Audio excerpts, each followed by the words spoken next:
Hola, hola, ¿cómo están? Bienvenidos a un nuevo episodio de Encarretados. Hoy estamos con Yolima Vargas desde Frankfurt, Alemania. Hola, Yoli, ¿cómo estás? Hola, ¿cómo están? Un saludo muy grande desde Frankfurt.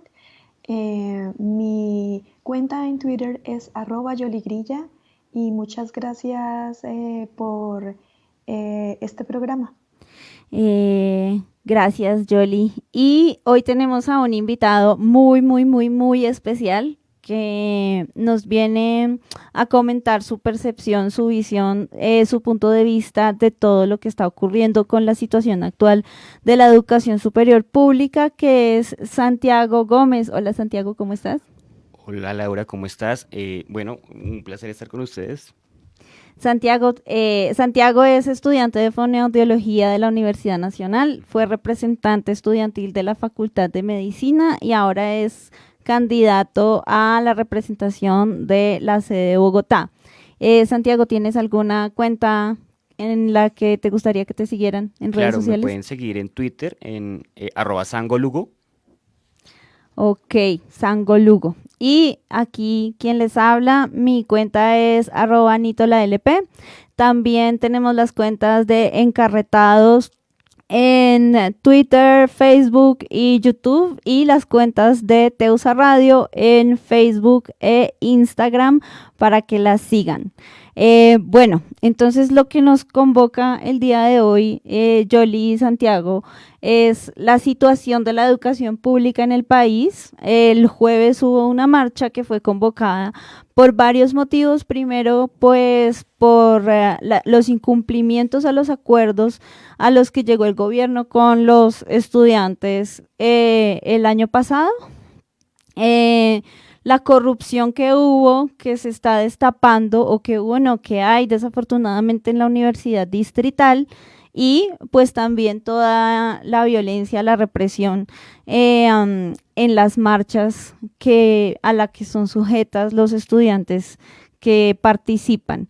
Entonces, bueno, chicos, cuéntenme ustedes cómo ha sido su percepción. Si quieres, Yoli, cuéntanos tú qué, cuál es tu percepción al respecto, y le preguntamos también a Santiago su punto de vista. Primero que todo, saludar a Santiago y decirle que bienvenido a este Encarretados. Es un honor poderte tener aquí y contar con tu opinión. Juventud de Bogotá, ¿qué está Y ya pasando hoy en día como con la segundo comunicación? punto, quisiera abrir este programa dándole mi apoyo a todo el movimiento estudiantil en Colombia y agradeciéndoles la tenacidad, el tiempo, el esfuerzo y el compromiso, porque creo que ustedes, los estudiantes de Colombia, los jóvenes de Colombia, son nuestra única esperanza. Yo estuve en sus zapatos y no es fácil, pero este relevo generacional se necesita y sin esa fuerza de ustedes estaríamos perdidos. Yo quisiera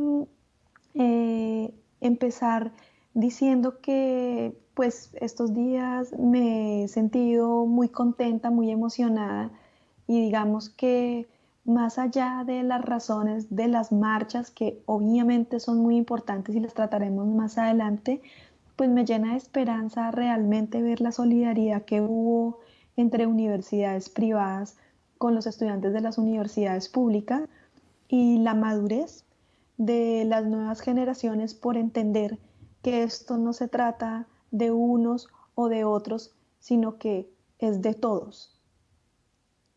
Claro, estoy totalmente de acuerdo contigo. A mí me conmueve bastante ver esta solidaridad. Y de pronto no es tan obvio, pero yo sí creo que la educación pública o la situación de la educación pública en las universidades afecta también a las universidades privadas, entonces no es gratis tampoco. Eh, lo triste es que se necesite, ¿es Claro que cierto? sí, la movilización siempre, pues digamos que no es el deber ser, pero digamos que es la razón para defender, pues la necesidad de defender nuestro derecho a la educación, pues nos toca por este medio. La verdad es que quisiéramos que la educación fuera un derecho en nuestro país, pero pues vemos que hay casos de corrupción, que hay gobiernos, digamos, en detrimento de la educación superior del país y de la educación pública del país, y pues en esa medida tienen que estar los estudiantes en las calles pues defendiendo este derecho. Claro. Y cuéntanos más o menos en qué consistieron los incumplimientos a los acuerdos que llegaron. Eh, Ajá. Listo, sí, pues yo comienzo como señalando las razones de la movilización, que para mí son tres bien importantes, pero antes un pequeño contexto, y es que el día jueves, el 10 de octubre de este año, se cumplían precisamente un año de la primera movilización grande Ujú. que tuvo el movimiento estudiantil del año pasado, del Gran Paro Nacional, digamos que fue la apertura de ese movimiento. Eh, y en esa medida, pues ya tenemos un balance bien claro de cómo está el cumplimiento e incumplimiento de los acuerdos. En segundo lugar, y para que lo vayamos desglosando de ese modo, está la situación de corrupción que se presentó en la Universidad Distrital, con algunas implicaciones pues, que ya iremos señalando. Y por último, pues está una necesidad de exigirle a este gobierno garantías para ejercer el derecho a la protesta social. mm, y la verdad es que es muy difícil cuando, por ejemplo, hay proyectos de ley como el que quiere promover Marta Lucía Ramírez, en donde plantea que las movilizaciones deberían ser los fines de Mm. semana y ojalá por el andén. O sea, eso es bien difícil y digamos que un rechazo total a eso. Sobre todo en un país como el nuestro, en donde se violentan tantos derechos, pues yo creo que el derecho a la movilización es una garantía para que los colombianos podamos luchar por ese resto de derechos que nos están siendo Mm. negados. Claro, por supuesto. Mm, Que, si quieres hablamos mm, un poquito entonces del incumplimiento del acuerdo. Hay un punto en particular que nos preocupa mucho que se está incumpliendo, que el gobierno lo está incumpliendo como una posición política, y es em, el presupuesto para Colciencias. Digamos que eso es ujú, un tema bien sí. interesante para la Universidad Nacional, debido a que la Universidad Nacional está desfinanciada. La mayoría de los recursos para financiar la investigación en nuestra universidad pues viene del presupuesto de Conciencias, por eso digamos que nos importa tanto. La situación es la siguiente: el compromiso del gobierno era 1.2 billones de pesos durante todo el gobierno de Iván Duque, dividido. mm, para ciencia y tecnología, pues hacia Colciencias. La situación que encontramos, bueno, y de dónde iba a salir ese dinero, era de eh, los saldos presupuestales apropiados y no comprometidos del presupuesto general de la Nación. Esos Ujú, son unos recursos que en cuentas prácticas, para decírtelo, digamos en palabras castizas, son los sobrados del ujú, presupuesto. ujú, Eh, sí. la situación que teníamos es que, bueno, el primer año el gobierno se comprometió con 300.000 millones de pesos de ese 1.2 billones de pesos. No los cumplió, no los entregó. Mm. Este año, digamos que la discusión se dio en torno, fueron profesores de la Facultad de Ciencias Económicas de nuestra universidad, de la Universidad Nacional, a explicarle al gobierno, a la mesa de negociación, cómo no había ninguna implicación fiscal con que nos dieran ese presupuesto, esos 300.000 millones de pesos. Y al contrario, el gobierno lo que hizo fue levantarse de la mesa y negarse Mm. a garantizar pues esos recursos tan importantes para la investigación y el desarrollo de nuestro país. Lo que hicieron, para dejarlo claro, fue que nos dieron solamente 78.000 millones de pesos, una Ni, cifra ni la bastante, mitad. bastante alejada del compromiso. O sea, nos cumplieron los 300.000 del año pasado, nos incumplieron, digo, los 300.000 millones del año pasado, y solamente nos dieron 78.000 de los 300.000 de De este este año. año. Exactamente, ese es, digamos, uno de los incumplimientos más graves que encontramos el día de hoy y que queremos señalar. Y el segundo, pues que es bien importante, y es, dentro del acuerdo también quedaron consignados garantías para el derecho a la movilización. Y Ujú. pues eso definitivamente no se está cumpliendo con la represión que estamos viendo, que además es decisión también de los gobiernos como el de Duque, pues reprimir la protesta social y pues proponer proyectos de ley como el que les acabo de señalar. Claro. Sobre eso quisiera interrumpirte. Ujú. para hacer la siguiente claridad. En estos días estuve escuchando un video pedagógico sobre cuál es la responsabilidad de los alcaldes en Colombia y definitivamente, y quiero utilizar este espacio público para decirle, la responsabilidad del abuso de la fuerza contra los estudiantes, que además fue injusta porque era en ese momento en el que fue más represivo contra los estudiantes de la Distrital y contra los estudiantes de la Javeriana, fue decisión de Enrique Peñalosa, porque el alcalde es el jefe de la policía y una de sus responsabilidades es comandar la policía. De modo que a quien debemos culpar directamente por esos desmanes es a Enrique Peñalosa. Si hubiera estado otro alcalde en su lugar, seguramente se habría podido manejar las cosas de diferente manera, como lo hemos visto ya con otros alcaldes que ha tenido la ciudad. Es que lo que se vio fue un uso desmedido de la fuerza. Sí. Digamos, Claro que uno sí. entiende que si hay unas expresiones violentas de encapuchados tirando piedra, pues bueno, uno entiende que haya alguna fuerza para poder contenerlo, pero lo que estamos viendo es todo lo contrario, que pareciera es que la fuerza militar deja que estos encapuchados protagonicen esos shows para poder reprimir la protesta y es inconcebible que con todo ese despliegue no hayan cogido a ninguno ni en este momento no sepamos ni siquiera quiénes son Claro los que que están haciendo esos desmanes y en cambio sí se agreda a los estudiantes que lo hacen de manera pacífica. Es Claro que que sí, ahí hay una cosita y es, mm, por supuesto, definitivamente también un rechazo completo a las decisiones del gobierno distrital y también el nacional, pues a ese uso desmedido de la fuerza, pero además señalar lo que tú estabas mencionando y es que es un porcentaje ínfimo de personas las que definitivamente están en la protesta haciendo actos vandálicos, eso es bien claro y es una mayoría absoluta llenando de dignidad las calles. Como, sí. Y ahí yo quería pues contarles una cosa que yo venía pensando de camino para acá.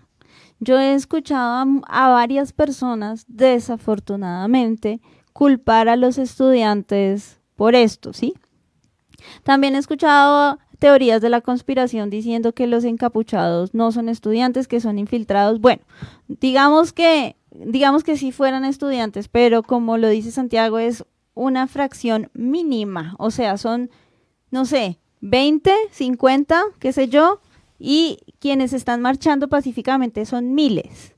Sin exacto. embargo, hay que decir una cosa, esos miles no pueden controlar a esos 50, no hay cómo, ¿sí?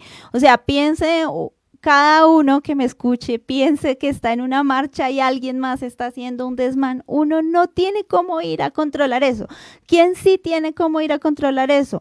La fuerza pública, pero la fuerza pública no lo hace. Lo que dice Yolima, nosotros al día de hoy no hemos visto que hayan judicializado y le hayan hecho un debido proceso a una de esas personas. En cambio, lo que sí vemos es lo mismo que dice Yoli, un uso desmedido de la fuerza. Entonces, la responsabilidad de esos desmanes definitivamente sí es de la fuerza pública porque no cumplen su deber utilizando el debido proceso y sí violentan a los manifestantes. E incluso también hemos escuchado miles de historias de violencia o represión contra personas que están cerca a la marcha, pero ni siquiera están participando. Entonces, definitivamente, esto sí es culpa, pues, del gobierno distrital porque es el jefe de la policía y, pues, de la fuerza pública en general. Y no se puede culpar a los estudiantes. Los estudiantes que están ahí al lado marchando pacíficamente no tienen cómo controlar a estas personas. Las cabezas de la organización no tienen cómo controlar a estas personas, no tienen cómo identificarlas. Y si tuvieran, ¿qué van a hacer contra ellos? ¿Qué van a hacer? ¿Sí? No, es que yo creo que acá lo importante es decir, primero, no es responsabilidad de los estudiantes no es. a tomar acciones ni cogerlos ni encarcelarlos a estas personas. No es su responsabilidad, es la responsabilidad del Estado como primera medida. Pero segundo, yo me diferencio un poco en la opinión contigo. Yo no creo que sean teorías con la conspiración, que se ha demostrado que hay miembros de la fuerza pública, de la policía, que se infiltran en las marchas. Ya estuvo demostrado, quedó en la evidencia y la policía no lo ha podido desmentir. Sí, Y han guardado silencio, Ajá. pero ahí quedó la denuncia, porque alcanzaron a coger a unas personas y tenían identificación de policía. Lo que pasa es que los medios no le han hecho la divulgación a esto. Exacto. Y, y quiero hacer la aclaración porque pues están argumentando que sí estaban infiltrados, pero para controlar. Y no pero no lo sabemos hace. hasta qué punto sí y hasta qué punto no. Pues Pero Claro, lo que sí sabemos yo, es que sí hay ujú. infiltrados de la policía y que finalmente las marchas sí llegan a desestabilizarse cuando salen un grupo de personas que por supuesto puede que haya estudiantes ahí, no digo que no, pero que realizan los desmanes. O sea, puede ser como que una de la función de estos agentes sea armar la pelea para dispersar la marcha como una de las estrategias. Y lo digo así abiertamente porque en las protestas que se han estado viviendo en estos días en Ecuador, existe la misma denuncia, Mm. exactamente la misma Ok. denuncia. Los indígenas cogen a uno de los que supuestamente están haciendo desmanes y descubren que son policías. O sea, casi que debe ser hasta un protocolo de esas fuerzas Mm. como el SMAT. Yo creo que hay una cosa importante ahí y es que le resulta bastante conveniente al gobierno esta situación, ¿no? O sea, cuando hay actos vandálicos dentro de las movilizaciones, realmente el más beneficiado es el gobierno, porque la tendencia es a desvirtuar en la opinión pública las movilizaciones. Exacto. Eso es lo que Sí, sucede cuando ocurre esto y eso es bastante conveniente. Yo sí creo que es bien importante que se investiguen esas situaciones, pero dejo como esa informacioncita ahí, como...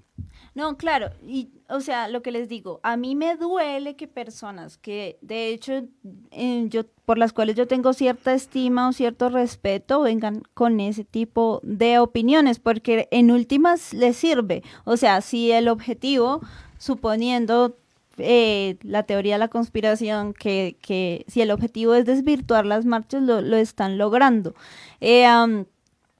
Pero entonces lo que yo digo es, supongamos que si fueran estudiantes, supongamos que si fueran, así fueran, no desvirtúa la marcha uno, así fueran estudiantes, los otros que están marchando pacíficamente no tienen cómo controlarlos, y así fueran estudiantes, no tienen los mecanismos para controlarlos ni para hacerles el debido proceso por esos actos que hicieron, y tampoco tienen la responsabilidad de hacerlo, ¿sí? Exacto. Ni Eso los es lo mecanismos importante. ni la responsabilidad. Entonces, es cuando salen las personas a culpar a los estudiantes, ay, pero es que ¿por qué dejan que eso pase? ¿Por qué? No, es que eso no es responsabilidad de los estudiantes, sino de la fuerza pública.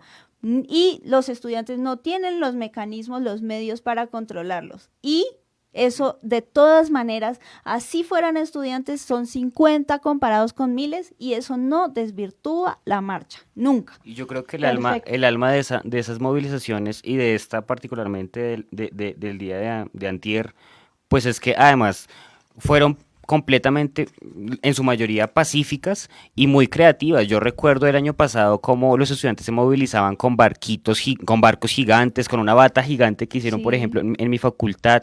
con eh, música, con Música, bailes. bailes, yo creo que eso fue gran parte de la victoria de ese movimiento y es esa creatividad que demostramos y que nos ganamos también a la gente en las calles. Eso es algo que yo creo que hay que rescatar. Sí, pero Y que se nota hasta el día de hoy, porque de todas maneras, pues a pesar de que sale alguna gente ahí a decir que marchen por el andén, en general yo creo que los apoyan. Pero les Ujú. voy a hacer una propuesta. Saliéndonos de esa línea de quedarnos en la forma y en la represión, vámonos al fondo. ¿Qué les parece? Yo claro. quisiera preguntarle a Santiago, en específico sobre esa marcha que reavivó todo y que empezó, digamos, y que fue como la antesala a esta gran marcha reciente que hubo. Ajá. Esa marcha fue por la corrupción en la Universidad Distrital y a mí me ha quedado en el aire la pregunta de si en realidad el rector estaría implicado o no, porque sería muy peligroso, porque este rector que actualmente está en la Distrital llegó ahí con el apoyo de Enrique Peñalosa como lo cubre la silla vacía. Entonces, si eso es así, y si, digamos, esto sí es totalmente, esto no quiero afirmar nada, simplemente estoy haciendo suposiciones. Si es así que el rector está implicado en esta corrupción, el rector que puso allí, o por lo menos llegó allí con el apoyo de Enrique Peñalosa, y que además Peñalosa utiliza la fuerza desmedida para, em, para represar a esta marcha estudiantil, ¿no estaríamos aquí ante un caso más grande de corrupción? O cómo sería? Por eso yo tengo mucha duda sobre el papel del actual rector en todo esto. ¿Tú tienes alguna información, Santiago? Sí, mira, bueno, lo que yo tengo entendido es que, bueno, diferentes medios han indicado que son aproximadamente 11.000 millones de pesos que se utilizaban digamos, que Muñoz los cogía de bolsillo, la verdad, para gastos personales y para otro tipo de gastos como no sé, hacer elegir otro rector y esos puntos. Pero yo Pero creo que hay un digamos, punto para hacer importante ahí. claridad a la gente, Muñoz no es el actual No, rector. no, no, es el Muñoz, anterior. eso, Muñoz es el que se gastó la plata, Ajá, el que tenía como la chequera a su disposición sí. y el actual rector es ese otro lado. Entonces continúa, qué pena. Yo creo Solamente que para hacer esa aclaración. exacto, y yo creo que hay una cosa importante ahí y es que esto también, como tú lo señalabas, tiene unas responsabilidades políticas. Yo he visto a muchos compañeros de la Universidad Distrital, pues, digamos que haciéndole una pregunta muy legítima a la administración de esta ciudad, a los dos alcaldes que han estado, que son Enrique Peñalosa y Gustavo Petro, pues pidiéndoles explicaciones de por qué en el Consejo Superior Universitario de esa universidad, pues pusieron en estos puestos de dirección a estas dos personas corruptas. Realmente, pues yo creo que es necesario que se investigue, pero hasta este punto, estas personas han hecho un desfalco impresionante de esta universidad, que además está en crisis por la desfinanciación de la universidad. O sea, más mal no les puede ir. O sea, no tienen plata, pero además los directivos se roban la poca que hay. Eso es bien grave. Yo creo que la exigencia de esas explicaciones para que nos la den estos dos alcaldes de Bogotá es completamente necesaria y yo creo que no hay que desviar el debate hacia otro lado, sino precisamente a eso, con respecto a la corrupción en esa universidad. Yo creo que nos expliquen esa responsabilidad política que también tienen ellos. Claro, porque si de lo que acusan al rector es cierto, este señor Muñoz habría, o lo que él mismo dice, ¿no? El señor Muñoz eh, dice que él con ese dinero pagó favores políticos Ujú. para que el actual rector quedara de rector e incluso hay evidencias de que ese rector visitó algunos de los establecimientos que visitaba el señor Muñoz, solo que él dice pues que solamente fue de visita para ver.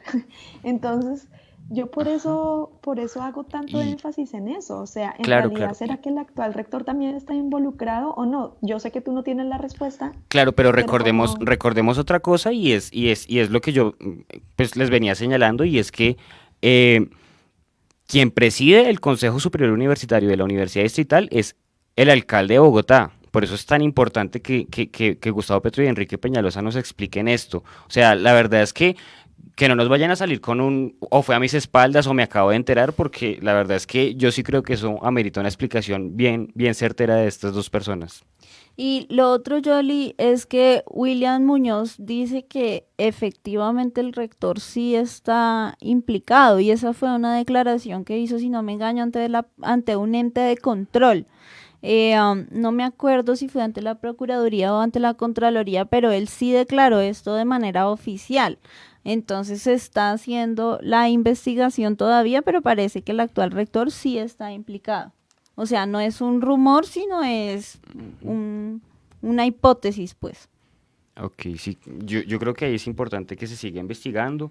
Digamos que lo que se ha mostrado pues es ese gran desfalco, pero sí, yo creo que lo importante es como continuar con esa investigación, que ojalá no sea, que no se archive, que es algo que pasa muy comúnmente en este país, sino que realmente se llegue a lo profundo de qué fue lo que sucedió y que pues se pueda evitar para nuevas Y, ocasiones. re- y no sé, ¿será que se puede recuperar algo de ese dinero o por lo menos sanear esa universidad? Sí, claro, sería lo ideal. Eh, Yo bueno, creo yo que como, la gran necesidad que tiene la Universidad Distrital y bueno, las universidades de este país es que el gobierno realmente se comprometa con el presupuesto. eh, incluso señalar una cosa que de pronto queda en el aire algo bien maluco, ¿no? Y es que entonces el gobierno no financia las universidades públicas porque son corruptas. No, yo creo que la verdad es que las universidades públicas y privadas tienen esos líos y lo que es necesario es hacer una veeduría y que se garantice que no haya corrupción, porque la verdad es que los recursos deberían ir a donde se necesitan y sobre todo pues que no haya estas personas robándoselas por politiquería. Sí, o sea, lo que ustedes dicen, si no quieren que las universidades sean corruptas, pues no nombren gente corrupta. Exactamente. Son Mejor. claro, ustedes como los eso que no la pasa en nombran. otras universidades.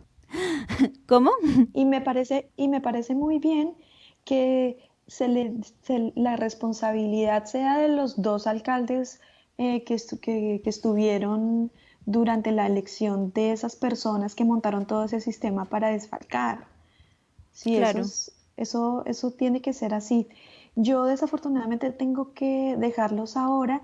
Me alegra muchísimo haber podido participar y te agradezco mucho, Santiago, por estar aquí. Espero poder tener más contacto contigo en el futuro y bueno, que ojalá puedan seguir desenrollando todos estos temas. Vale, Yolima, bueno, muchas gracias. Bueno, Yoli, yo tengo un par de preguntitas más que Listo, hacerle a listo. Santiago, entonces aquí seguimos.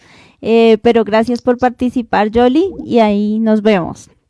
Bueno, Santiago, entonces, pues pensando en todo esto, tú nos hablaste ya un poco de uno de los incumplimientos que tuvo el gobierno mm, con la universidad, con las universidades en general, que fue el presupuesto para Colciencias, ¿sí? Sí, ¿Ha tenido más incumplimientos aparte de...? yo creo que hay una cosa importante ahí, es que es el acuerdo que se logró el año pasado, digamos que debe garantizarse en estos 4 años de gobierno de Duque, ¿no? Ya pasó el primero, Ujú. eh, precisamente el jueves del año pasado, digamos que fue el comienzo de la movilización y digamos que cuando lleguemos a diciembre sería la firma de ese acuerdo. Digamos que nos preocupa bastante esos recursos porque además son recursos que sí el gobierno hubiera podido garantizar, los de Colciencias, porque digamos que esos saldos presupuestales apropiados y no comprometidos eh, quedaron 5.3 billones de pesos, o O sea, sea, había, había había plata. muchísima plata. Claro, había plata y el compromiso era, bueno, un 20% de esos recursos y hasta máximo 300.000 millones de pesos. O Ujú. sea, sí había la capacidad para que esa plata le llegara a Colciencias y definitivamente fue una decisión política de no hacerlo. Eh, digamos que una cosa importante ahí es señalar que el resto del acuerdo, digamos que hasta cierto punto se viene cumpliendo, bueno, excluyendo además también la situación de la garantía a la movilización, pues que al Ujú. contrario, digamos que hay propuestas de limitarla. Ujú. Pero el acuerdo, si bien, digamos que hay un balance, digamos que bueno por los otros puntos del acuerdo. Lo que es necesario es seguir estando pendiente. Por eso incluso yo invito a todos los estudiantes que me puedan escuchar, a todos los estudiantes de universidades e instituciones de educación superior que me puedan estar escuchando, pues que estén muy atentos a este cumplimiento del acuerdo, a cómo van las negociaciones en la mesa, porque realmente esa es la única garantía, la movilización es la única garantía que tenemos nosotros para que ese acuerdo pueda seguir, digamos, cumpliéndose y que el gobierno, pues, esté permanentemente girando los recursos para las universidades y las instituciones de educación superior. Una cosa muy buena que sucedió este año es que se le dieron a las instituciones de educación superior 500.000 millones de pesos, que fueron 100.000 para las instituciones técnicas y tecnológicas y 400.000 para las universidades. Digamos que hay cosas buenas que están ocurriendo. Digamos que igual las universidades públicas están en una situación financiera muy difícil. Sí, eso te iba a preguntar. Bueno, sobre ese punto, pues, digamos que hay una cosa en el acuerdo de la que yo quisiera hablar, y es sobre la reforma a los artículos, pues, que hablan de la financiación de las universidades e instituciones de educación superior, que son el artículo 86 y el 87 de la Ley 30 de 1992. Digamos que el lío que tenemos hoy como movimiento estudiantil y como movimiento universitario, diría yo, es que no tenemos un diagnóstico riguroso de cuál es esa crisis, de cuál es el déficit que tiene cada universidad en infraestructura y funcionamiento. Eso nos dificulta un poco el trabajo al movimiento estudiantil, que se caracteriza mucho por esa rigurosidad. Yo creo que el movimiento estudiantil el año pasado logró darle un debate muy fuerte al gobierno y arrancarle pues 5.8 billones de pesos del presupuesto. Sin embargo, sí creo bien difícil pues que nosotros podamos proponer una reforma a esos artículos sin conocer una propuesta, sin conocer un diagnóstico claro de cómo está Claro. eso, porque la verdad sería irresponsable. Yo creo que, y esa es, digamos, la discusión que se está dando en la mesa, que el gobierno pueda hacer un diagnóstico riguroso de cómo están financieramente las instituciones de educación superior, para a partir de ahí, digamos, que el movimiento pueda establecer una línea de acción sobre esas reformas a esos artículos. Ok, pero entonces yo me acuerdo que el año pasado se hablaban de 18, 15 billones. Sí, Pero si no hay diagnóstico de esa cifra. esa cifra nos la dio.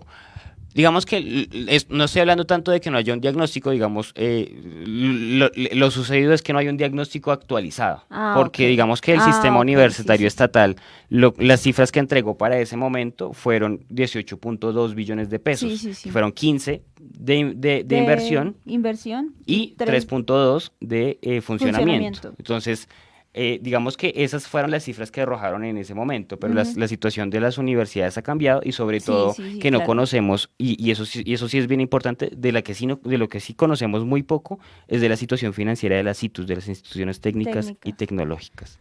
Sí, porque otra cosa que lo que tú mencionas de los artículos de la Ley 30 también está relacionado con el costo de matrícula, ¿no? Con la manera en la que se incrementa el costo de la matrícula, o qué tanto ese costo de la matrícula tiene cobertura para los estudiantes que hay. Lo más importante de lo que hablan esos artículos es de cuánto va a aumentar el presupuesto de las universidades públicas. Si aumenta con el IPC, que es el índice de precios del consumidor, o cuántos puntos más. El lío que tenemos ahí, es que el IPC es más o menos lo que cuesta la vida, ¿no? Lo que cuesta los costos de vida. Y si la universidad aumenta con esos costos, en realidad no está aumentando en términos reales, sino solo nominales. Digamos que en términos prácticos no aumenta el presupuesto si solamente se aumenta el IPC, y esa fue la política de Estado desde que se aprobó esa ley, ¿no? Que solamente se aprobaría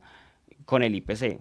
Y mientras tanto, las universidades sí aumentaron El número de estudiantes que número se de estudiantes matriculan. y de carreras, y aumentaron sus necesidades de infraestructura, aumentaron muchas cosas, menos el presupuesto. Sí, por ejemplo, si se quiere también aumentar la investigación que se hace en las Exacto. universidades, también se necesitaría ahí. Sí, entonces con esta perspectiva, ¿tú cómo ves futuras movilizaciones? ¿Hay planes o...? Yo creo que esta es una lucha de largo aliento. Lo que necesitamos permanentemente los estudiantes es mantenernos atentos al cumplimiento de estos acuerdos, que realmente es una victoria histórica. Yo recuerdo que, digamos, que personas más grandes que yo, profesores y gente y académicos de la universidad, me cuentan que el movimiento estudiantil, lo mejor que había logrado antes del paro del año pasado era tumbar la reforma a la Ley 30. Pero no en una 2011. Exacto, Sí. pero no era una victoria de ganar recursos, no era una victoria, sino de evitar que algo sucediera. Pero en este momento el logro fue histórico, porque logramos recursos, que era, digamos, por lo que las universidades más estaban sufriendo en ese momento. Yo creo que, y en esa medida, pues es una lucha de largo aliento, porque definitivamente esos 5.8 billones de pesos primero necesitamos que nos los cumplan, ya nos están incumpliendo. Y segundo, nos toca estar súper atentos del cumplimiento porque la verdad es que estamos hablando del presidente que además ya fue senador y que su política y que la política de su partido sí es la desfinanciación de la universidad pública. Entonces definitivamente nos toca estar súper atentos y a luchar por esos recursos y por otras situaciones que realmente hay muchas situaciones por las que las universidades se movilizan. Ujú. Y yo creo que lo más importante es mantener la creatividad en esas movilizaciones. Nosotros habíamos pensado, de pronto no salió, pero nosotros habíamos pensado que como era un año de la primera movilización, íbamos a hacer una fiesta, una especie de temática de cumpleaños Ujú. de la movilización. Pero bueno, digamos que nos cogió muy sobre el tiempo la idea. Sin embargo, pues salió la bata, salieron, digamos, las cosas artísticas, los carteles que Ujú. sacaron, que sacaron los compañeros. Digamos que eso es algo muy bonito que no debe perderse en esa movilización. Eh, um, bueno, entonces cuéntame una cosa, no sé si tú tengas la información, si el gobierno después de esta marcha se sentó a hablar o qué pasó con la marcha que hubo en el jueves. Yo no tengo entendido que haya ocurrido aún eso, sin embargo sí creo que esa fue una movilización que nos permitió mostrarle fuerza al gobierno nacional, mostrar que sí estamos vivos como movimiento, fue una Ujú. marcha masiva, gigante, eh, y en esa medida pues estamos a la espera de que en la mesa de negociación que sigue activa, Ujú. digamos que el gobierno se dé cuenta que está hablando con un movimiento Sí, que debe respetar ese movimiento y que debe respetar pues lo que él mismo firmó. claro. Y en caso de que no se dé ese respeto a ese acuerdo, pues se convocarán más marchas para exigir que se cumpla, ¿cierto? Sí, yo creo que sí, el movimiento debe evaluarlo, pero yo creo que sí, es muy necesario. Y es necesario continuar apoyándolas. Claro que sí, ojalá la gente pueda entender que, digamos, las universidades públicas es la universidad, pues, que por excelencia debería recibir a todos los hijos de Colombia, pero no lo está pudiendo hacer porque está muy limitada de presupuesto. Yo creo que si la gente comprende eso, también comprende que esa es nuestra razón fundamental para movilizarnos en este momento y digamos que puede volcarse en apoyo. No es necesario que salgan a marchar, pero digamos que el respaldo popular Sí, es claro que la fundamental. opinión pública debe estar a favor, pues, de los estudiantes que en últimas están peleando es por la educación del pueblo, por la Exactamente. educación suya, de sus hijos, de sus hermanos, no sé. Sí. Bueno, bueno, Santiago, me gustaría que hicieras algunos comentarios finales para las personas que nos están escuchando y que nos van a escuchar. Y- Claro que sí, bueno, yo quiero hablar de una cosita importante y es que definitivamente, como te lo venía señalando, los estudiantes tenemos muchas razones para movilizarnos en este país. En este momento yo quiero indicar una bien importante que a mí me parece grave y es sobre, muy relacionada con la Universidad Nacional, yo lo siento, es mi casa, pero es la situación con el plan de ordenamiento territorial de Enrique Peñalosa y los predios de nuestro hospital, del hospital universitario. Y Mm. eso es una cosa bien grave, o sea, para mí, digamos que el capital financiero ha estado detrás de esos predios durante mucho tiempo, desde la administración de Gustavo Petro, pero digamos que si nosotros dejamos que se apruebe el plan de ordenamiento territorial en este momento, es verdad que a la Universidad Nacional le va a quedar muy difícil garantizar que ese hospital pueda existir. La verdad es que lo que está en peligro hoy es la fase 2 que no existe, solamente los terrenos de la fase 2 es lo que está en peligro porque digamos que con el plan de renovación urbana del CAN, digamos que esos terrenos siempre los ha querido el Ujú. famosísimo Luis Carlos Sarmiento Angulo Ujú. para hacer casas y hoteles de lujo y pues la universidad es pública y debería prestar un servicio público, pero a él no le sirve que esos terrenos estén Claro. entonces ahí ubicados. A mí eso me preocupa bastante, entonces yo creo que hay muchas razones para movilizarse, yo quería señalarte una más, eh, e invitar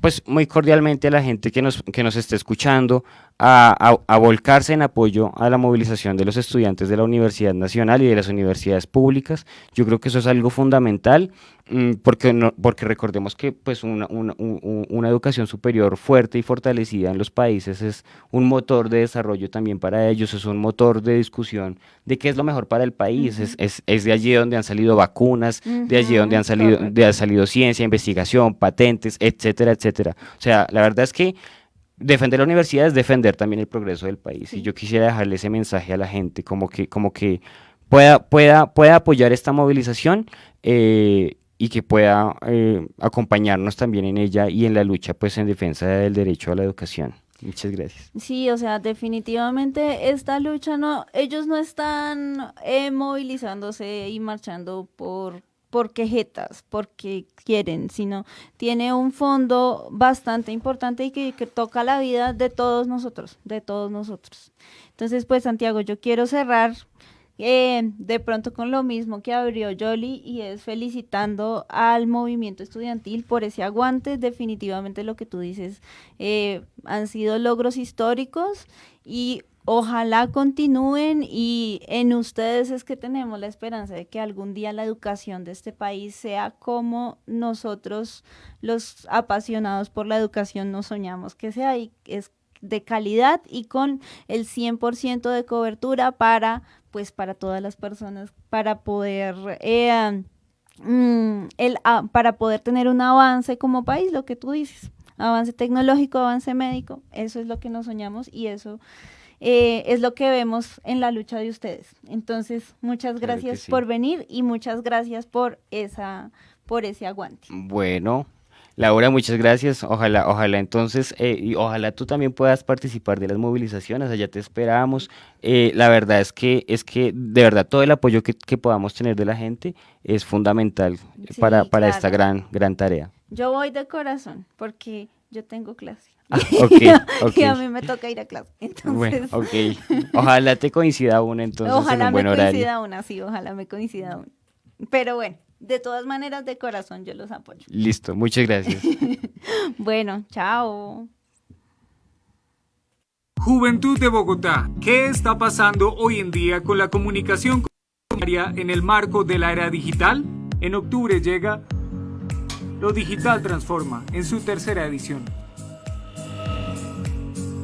En sus ediciones pasadas contando con Me llaman Wally, Polas Opuestas, Red Colombiana de Periodistas con Visión de Género, Mujeres Confiar, Comunicarte, Fundación para la Libertad de Prensa, Rutas del Conflicto, Canal El Medio.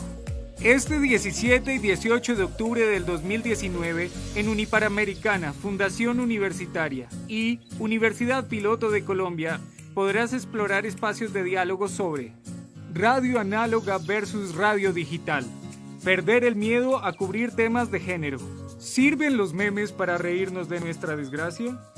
Medios universitarios, medios alternativos, la economía en el periodismo, apuestas para contar en lo digital, y la presentación de ponencias, Jaime Garzón y el periodismo, homenaje a 20 años de su asesinato.